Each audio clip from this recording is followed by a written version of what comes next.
Hello, my name is Gus, but you can call me BATGUS. And here we are back again with Batman the Animated Series commentaries. Today's episode is called P.O.V. One very interesting episode that I like very much.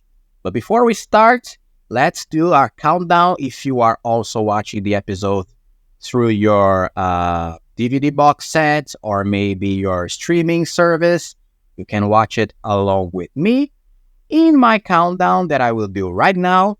So let's go in 3, 2, 1. Let's give it a play. We have the Warner Brothers logo.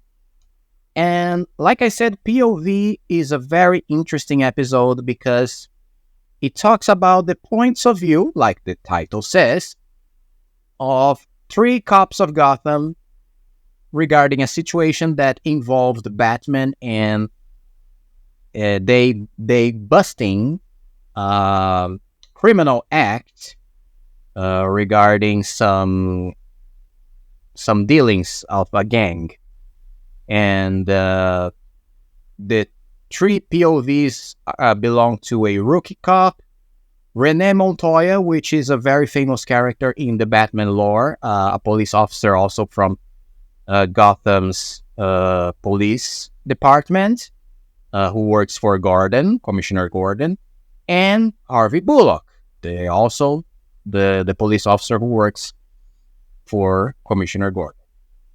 And as a kid, I didn't like this episode so much because when we are kids, we only like the episodes that have this the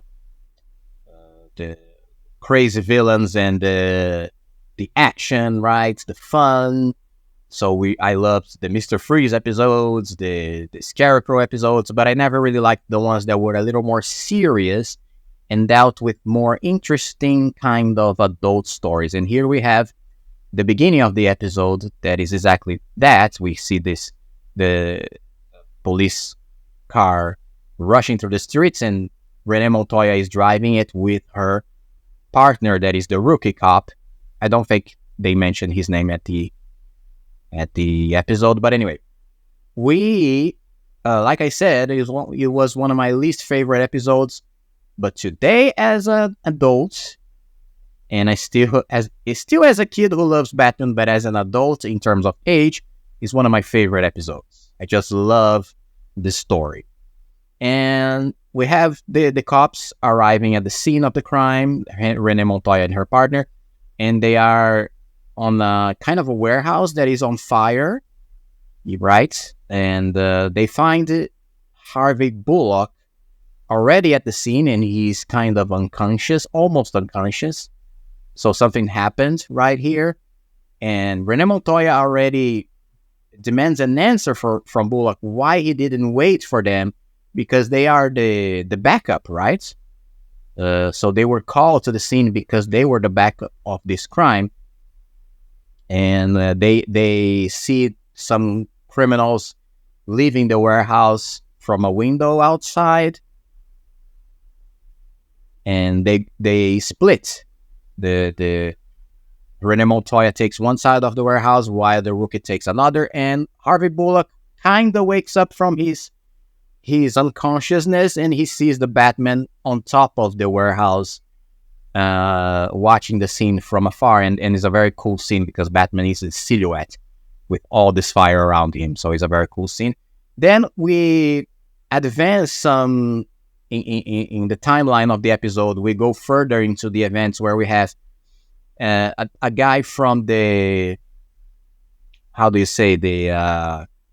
internal affairs of the police questioning the 3 officers, Montoya, the rookie, and Bullock, while Commissioner Gordon is also in this questioning, and they're talking about the events that happened in the warehouse because their stories don't match. Bullock says that he arrived at the time of the scene, and Montoya and the rookie got late, and Batman had something to do with the whole bust that went wrong because the criminals escaped. So Bullock starts telling his point of view of the story, where he arrives in his story. Obviously, he arrives on time, but he's untrust.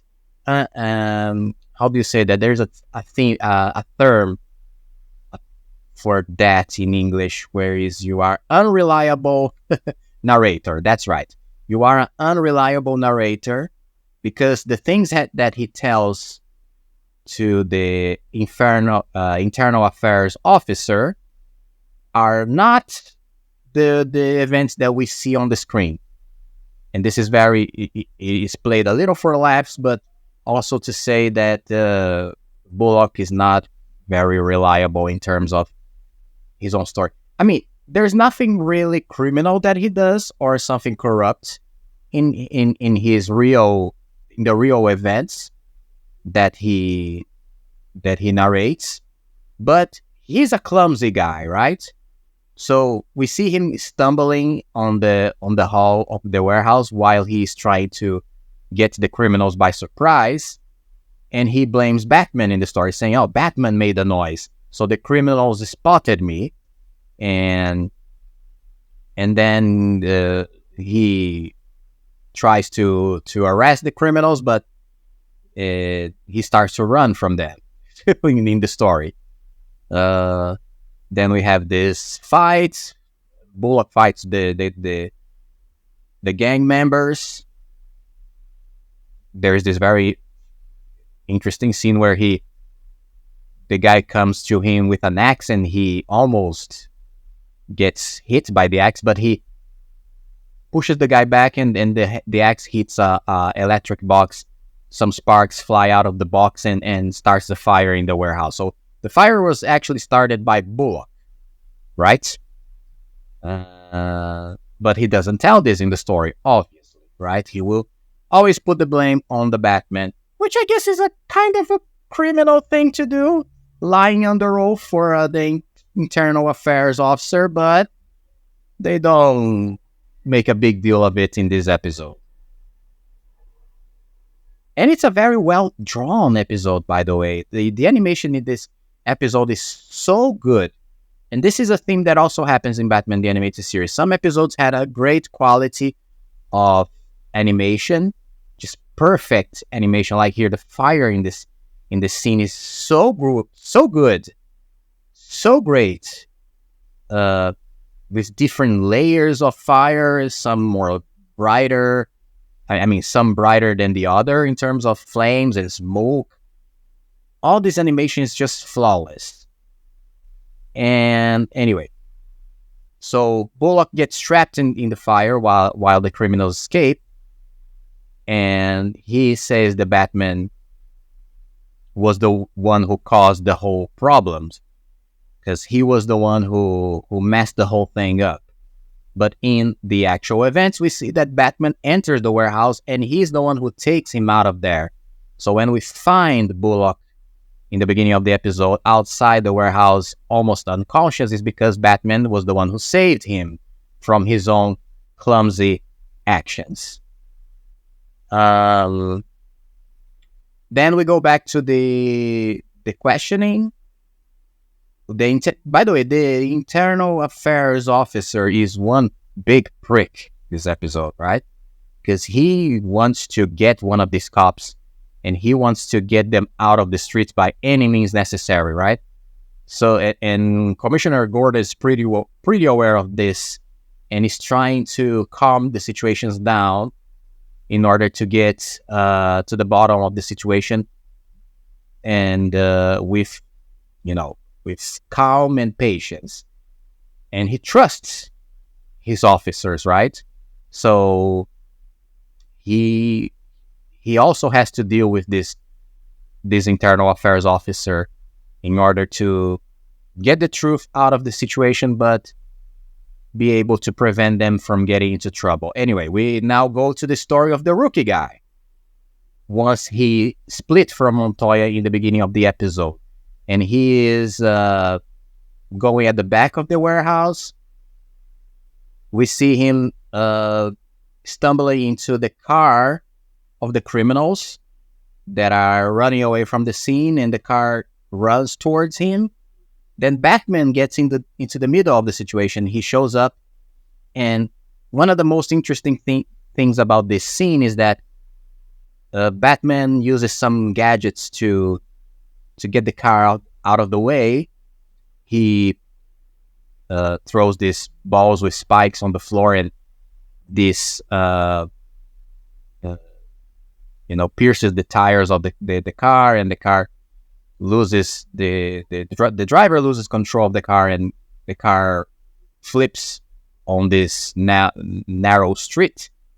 But the way that the cop narrates the situation is like an impressionable kid that is seeing a legend in front of him. So he narrates the situation like Batman was some kind of supernatural appearance, right?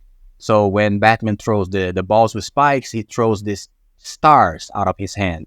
This like a superpower, right? That gets the car flipping.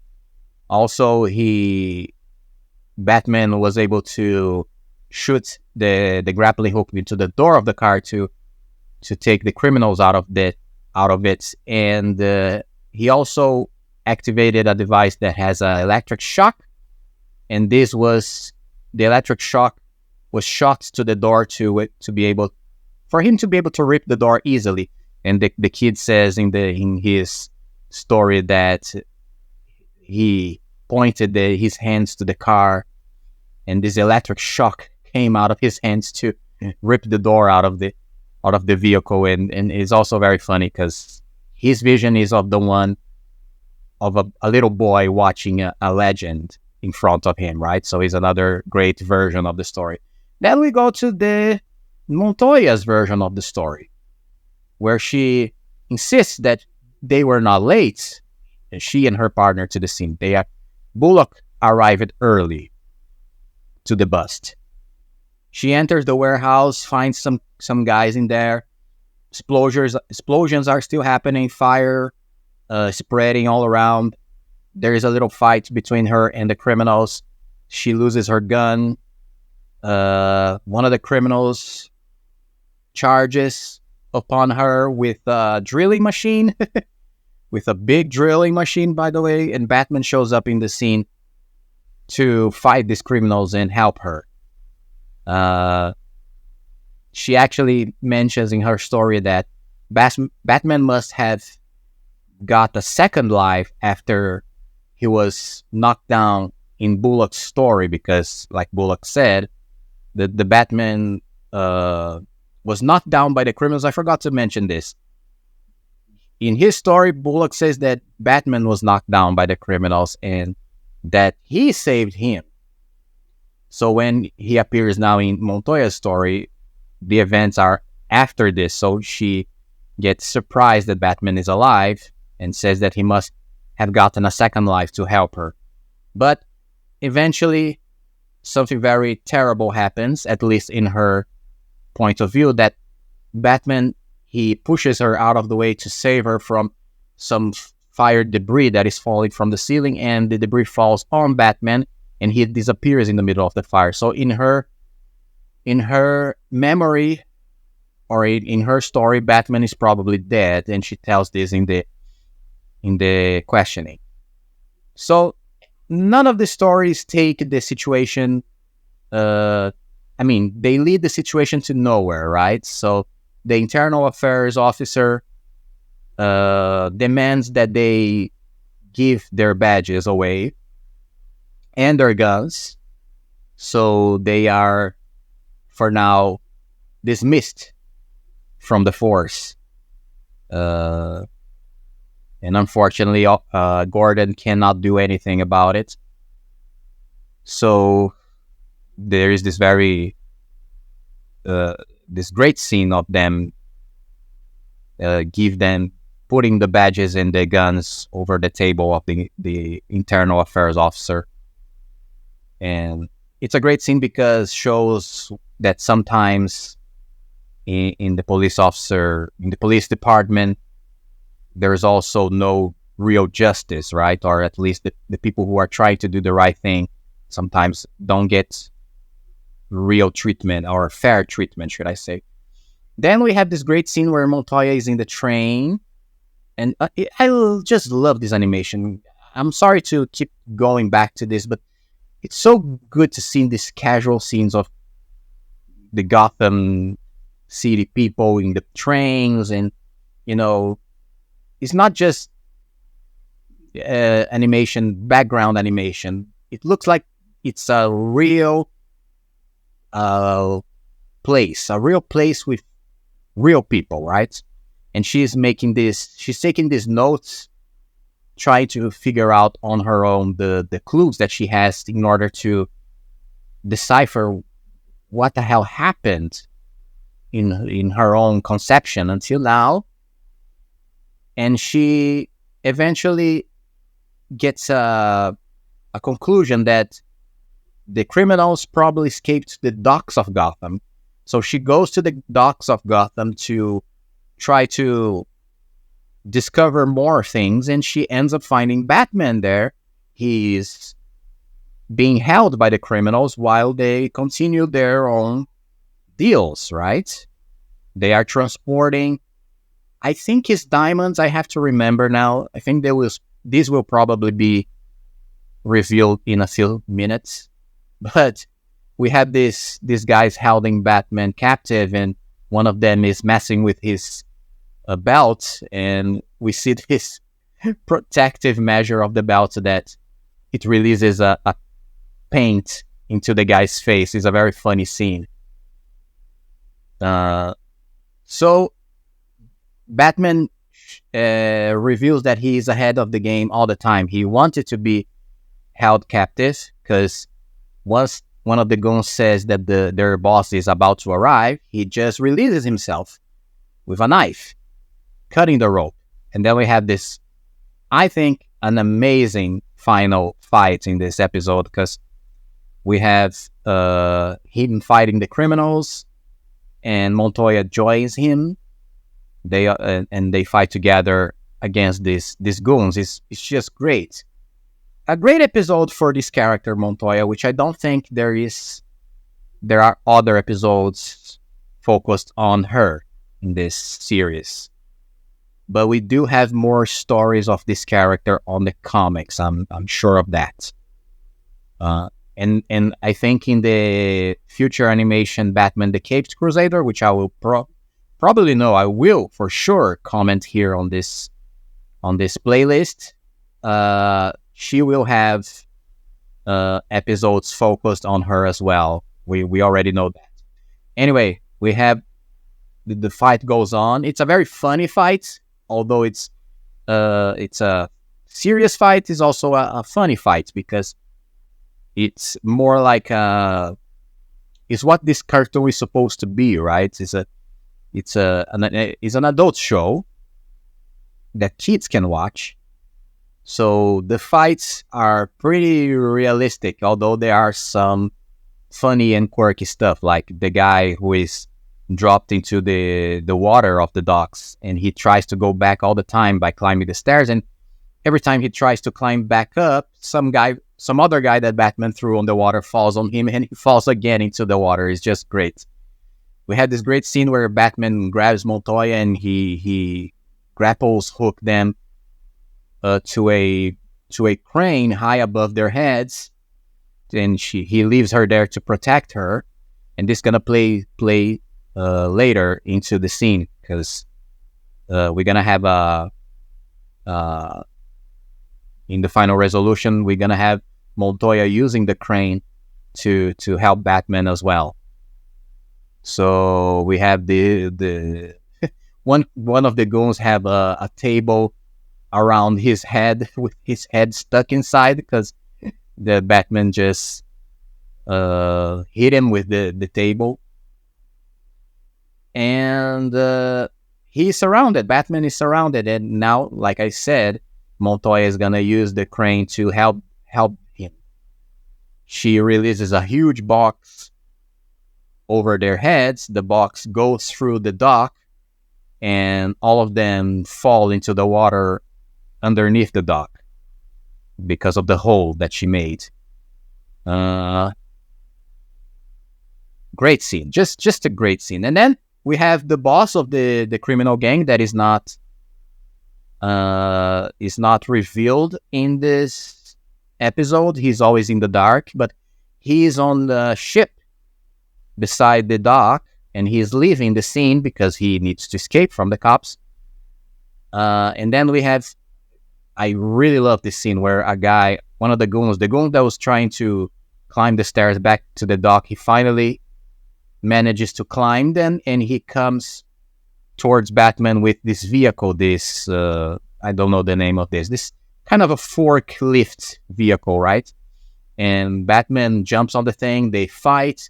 So Batman takes the forklift vehicle and drives it over the dock against the ship that was leaving the dock, crashes into the wall of the ship. Water sinks into the ship, and the boat crashes back into the dock.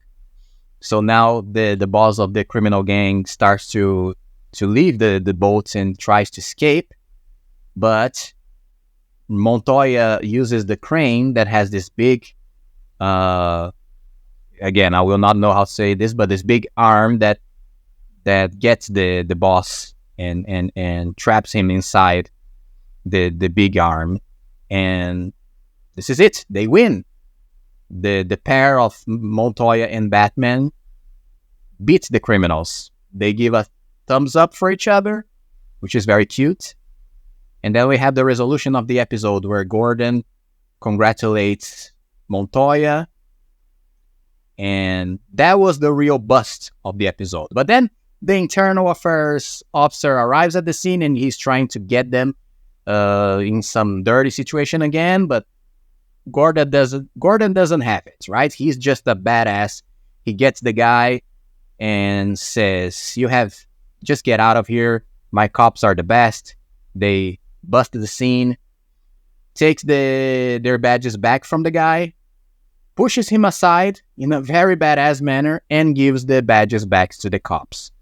And then we have this amazing scene where Bullock just thanks Montoya for all that happened. And this is it. This is the end. A great, great episode. I love this episode. P.O.V, guys. I don't know if it's one of the best, but definitely one of the most interesting episodes of this show. And this is it, guys. Thank you so much if you watched so far. If you are liking this commentary videos about Batman the Animated Series, I hope you subscribe to the channel, leave your like, and soon enough, I will see you in the next episode. All right? Thank you so much. See you soon, and bye-bye.